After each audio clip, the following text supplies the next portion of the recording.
July August গণ অভ্যুত্থানে বাংলাদেশের দ্বিতীয় স্বাধীনতায় যেভাবে অগ্রণী ভূমিকা পালন করেছে বৃহত্তর উত্তরা, সেই উত্তরা শহীদের জনপদ কিন্তু কখনো ঘুমায় না।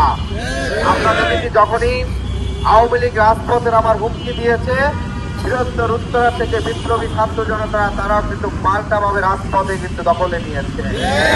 এবারও ধারাবাহিকতা আমরা দেখেছি গতকালকে ত্রয়োদশ জাতীয় সংসদ নির্বাচনকে কেন্দ্র করে প্রথম খুন কিন্তু এই জাতীয়তাবাদী দল তাদের হাতে সংগঠিত হয়েছে।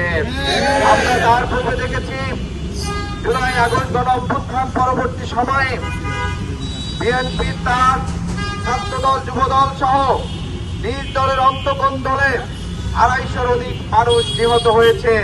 যারা নিজ দলের নেতা কর্মীদেরকে শুধুমাত্র ক্ষমতার জন্য টাকার মোহে অন্তঃকোণ দলে হত্যা করতে দ্বিধা করে না, তারা বিরোধী প্রতিপক্ষ বাংলাদেশের জনগণকে কিভাবে নিরাপদ রাখবে সেই প্রশ্ন কিন্তু এখন আবার মানুষের কাছে জেগেছে।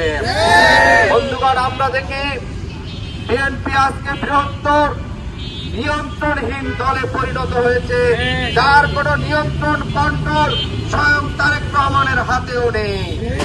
আমরা দেখতে পেয়েছি যে আওয়ামী লীগ নিষিদ্ধের দিন যেদিন নিষিদ্ধ ঘোষণা করা হয়েছিল, সেদিন ছাত্র দল মিষ্টি বিতরণ করতে গিয়ে নিজেদের ভিতর মারামারি করে একজন নিহত হয়েছে। অর্থাৎ তাদের যে কোনো কর্মসূচি নিজেদের ভিতরে ধারাবাহিক মারামারিতে তারা এই ঘটনা তারা ঘটিয়েছে। আমরা স্পষ্ট বলতে চাই, আমরা দেখেছি জনাব তারেক রহমান দেশে এসেই বলেছেন তার একটি প্ল্যান আছে।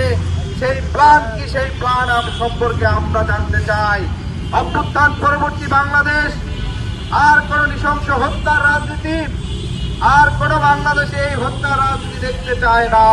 এই যে আইন শৃঙ্খলার অবনতি, সেখানে সরকারের ভিতরের থেকেও একটি অংশের সরাসরি তৎপরতা রয়েছে।